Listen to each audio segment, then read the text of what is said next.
2004లో YS Rajasekhara Reddy ముఖ్యమంత్రి అయిన తర్వాత ఆయన రాష్ట్రాన్ని లూటీ చేసి దోచుకొని పెట్టిందే సాక్షి విషపత్రిక. సాక్షి పుట్టింది అలానే, పాపపు సొమ్ముతోనే, దోచుకున్న డబ్బుతోనే పుట్టింది సాక్షి. ఆ సాక్షిలో వైఎస్ భారతిరెడ్డి చైర్మన్గా వ్యవహరిస్తున్న ఆ సాక్షిలో జగన్మోహన్ రెడ్డి తండ్రి పాపపు సొమ్ముతో పెట్టిన ఆ వక్రాక్షిలో ఏడీఆర్ రిపోర్ట్ అంటూ ఆర్టికల్ రాశారు. ఆ ఆర్టికల్లో 96% మందిపై క్రిమినల్ కేసులని ఆ వక్రాక్షిలో కథనాలు రాయడం హాస్యాస్పదంగా ఉంది.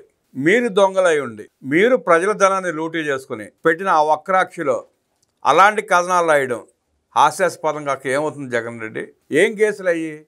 నీ దుర్మార్గపు పరిపాలనలో లేని ఔటర్ రింగ్ రోడ్ అంటూ కేసు పెట్టావు, స్కిల్ అంటూ కేసు పెట్టావు.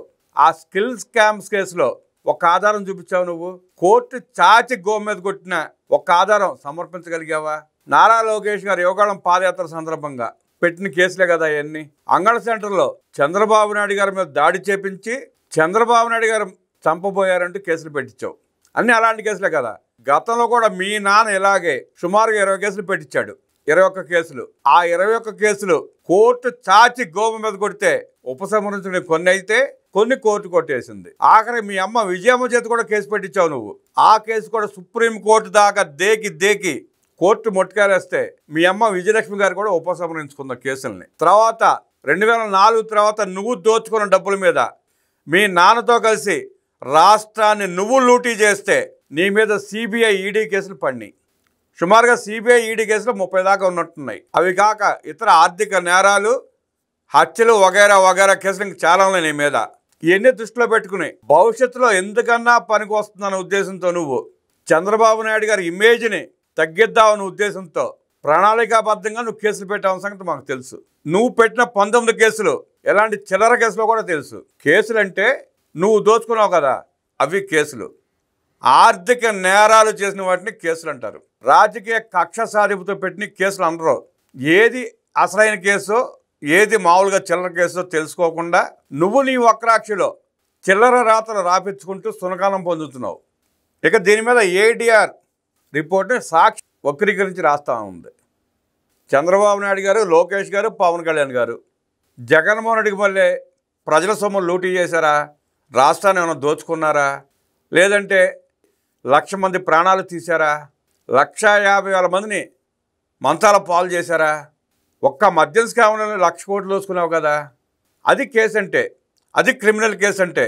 జగన్మోహన్ రెడ్డి మీద ఉన్న మనీ లాండరింగ్ కేసులు, సిబిఐ కేసులు అంటే అవి కేసులు. అంతేగాని కక్ష సాధింపు కోసం పెట్టిన కేసులు ఎట్లా అవుతాయి? బాబు గారి మీద, లోకేష్ మీద, పవన్ కళ్యాణ్ గారి మీద పెట్టిన కక్షపూరితమైన కేసులు. అధికారం చేతిలో ఉంది కదని మదంతో బలుపుతో పెట్టిన చిల్లర కేసులు అవి.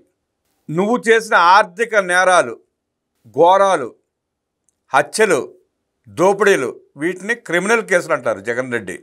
జగన్మోహన్ రెడ్డి చేసిన అరాచకం మీద, జగన్మోహన్ రెడ్డి చేసిన దోపిడీ మీద మాత్రం ఆ వక్రాక్షిలో ఒక్కరోజు ఒక్క వార్త కూడా రాయరు.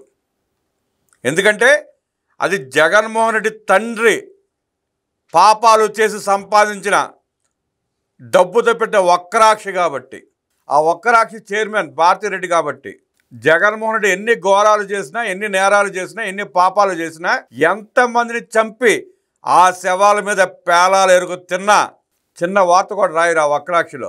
రాజకీయ దివాళుకోరుతనంతో కక్షపూరితంగా వ్యవహరించే జగన్ రెడ్డి తన మీడియాలో ఆ వక్రాక్షిలో తన పెయిడ్ ఆర్టిస్టులతో అసంబద్ధమైన వార్తలు ప్రచారం చేయడంలో ముందుంటాడనేది అందరికీ తెలిసిన విషయమే. తాజాగా గౌరవ ముఖ్యమంత్రి వర్యులు శ్రీ నారా చంద్రబాబు నాయుడు గారి మీద, నారా లోకేష్ గారి మీద, పవన్ కళ్యాణ్ మీద, మంత్రివర్గం పైన సాక్షి మీడియాలో మరో దారుణమైన ప్రచారం ప్రారంభించాడు జగన్ రెడ్డి. చంద్రబాబు గారి మీద 19 కేసులు, పవన్ కళ్యాణ్ గారి మీద 8 కేసులు, లోకేష్ గారి మీద 17 కేసులు ఉన్నట్టు, మంత్రివర్గ సహచరుల పైన కూడా పలు కేసులు ఉన్నట్టు ప్రచారం చేస్తున్నాడు. దొంగ అన్నట్టు వీళ్ళ మీద కూడా కేసులు ఉన్నాయి, నా మీద కూడా కేసులు ఉన్నాయి, తేడా ఏంటి అని ప్రజలు అనుకునేలా చేసే ప్రయత్నంలో భాగంగానే ఈ నీచ రాజకీయాలు, నీచ రాతలు రాపేస్తున్నాడు. రాజకీయ ప్రత్యర్థులు అధికారంలో ఉన్నప్పుడు ప్రజా పోరాటంలో వీరిపై పెట్టిన కేసుల విషయం పక్కన పెడితే నేరాలు అంటే ఏంటో ఒకసారి చూద్దాం. ప్రతిపక్షాల మీద పెట్టిన కేసులు అవి రాజకీయ కక్షపూరిత కేసులు అయితే, నేరపూరితంగా చేసిన కేసులు, కావాలని లూటీ చేసిన కేసులు, దొమ్మి చేసిన కేసులు, ఆర్థిక నేరాలు చేసిన కేసులు, హత్యలు చేపించిన వాటిని కేసులు అంటారు, క్రిమినల్ కేసులు అంటారు. ఒక్కసారి అవేంటో పరిశీలిస్తే సొంత బాబాయిని అడ్డంగా కదిరి గొడ్డలతో నరకడం, అడ్డంగా కదిరి గొడ్డలు తెప్పించి ఎన్ని వేట్లు వేశారో ప్రజలంతా చూశారు. అక్రమ ఆస్తులు సంపాదించుకోవడం కోసం తండ్రి ముఖ్యమంత్రిగా ఉండగా ఆయన పదవిని అడ్డం పెట్టుకుని తండ్రితో కలిసి లూటీ చేయడం, ప్రజా ఆస్తులు దోచుకోవడం, దళితులను చంపి డోర్ డెలివరీ చేయడం, కరోనా సమయంలో మాస్క్ అడిగిన పాపానికి డాక్టర్ సుధాకర్ గారి పెడరెక్కలు విరిచి రోడ్డు మీద ఈడ్చి అవమానించి చనిపోయేదాకా హింసించిన దుర్మార్గం, సొంత చెల్లి, తోడబుట్టిన చెల్లి, రక్తం పంచుకు పుట్టిన చెల్లి, అలాంటి చెల్లిని గోడకేసి కొట్టడం, కన్న తల్లి మీద కేసులు వేయడం, నవమాసాలు మోసి తన రక్తాన్ని పాలుగా మార్చి పెంచిన పాపానికి విషనాగై కాటేయడం, అదే తల్లి మీద కేసులు వేయడం అంటే. తన అవినీతి కేసుల్లో నా తండ్రి వైఎస్ రాజశేఖర రెడ్డిని ఎందుకు చేర్చలేదు, ఆయన్ని A1గా చేరుస్తారా లేదా అని పోరాడడం, మర్డర్ కేసులో సాక్షుల్ని గుట్టు చప్పుడు కాకుండా లేపేయడం, ప్రభుత్వాన్ని అడ్డం పెట్టుకుని ముఖ్యమంత్రి పదవిని అడ్డం పెట్టుకుని కల్తీ మద్యం వ్యాపారం చేసి 1,00,000 మందిని పొట్టను పెట్టుకోవడం, తన అక్కని ఎందుకు వేధిస్తున్నారని ప్రశ్నించిన పాపానికి అమర్నాథ్ గౌడ్ అనే బిడ్డని పెట్రోలు పోసి తగలబెట్టించడం, పార్టీ మారను అన్న పాపానికి కోట చంద్రయ్య పేక కోసి చంపడం, మీరు తప్పు చేస్తున్నారని ప్రశ్నించినందుకు నందన్ సుబ్బయ్య లాంటి వాడిని మర్డర్ చేపించడం, నీ నియోజకవర్గంలో నీళ్లు అడిగిన పాపానికి దళిత మహిళను ట్రాక్టర్తో తొక్కించి చంపడం, ఇవి జగన్ రెడ్డి క్రిమినల్ కేసులంటే. నువ్వు పెట్టిన చిల్లర కేసుల్ని ADR రూపంలో ఏదో నీ ఒక్కరాక్షలో రాపించుకుంటే కేసులు అవ్వయి. వాళ్ళ స్థాయిని అవేం తగ్గించవు. నీలాంటి చిల్లర మనుషులు, నీలాంటి చిల్లర పేపర్ ఎన్ని అక్రమ వార్తలు రాసినా, ఎంత విష ప్రచారం చేసినా వాళ్ళ కాళ్ళ గోళ్ళకు అంటుకున్న మట్టి కూడా కదిల్చలేవు. ఇవాళ నువ్వు చేసిన పాపాలకి, నువ్వు చేసిన దోపిడీకి, నువ్వు చేసిన దారుణాలకి కోర్టులు, జైళ్ళు, బెయిళ్ళు అంటూ తిరుగుతున్నావు.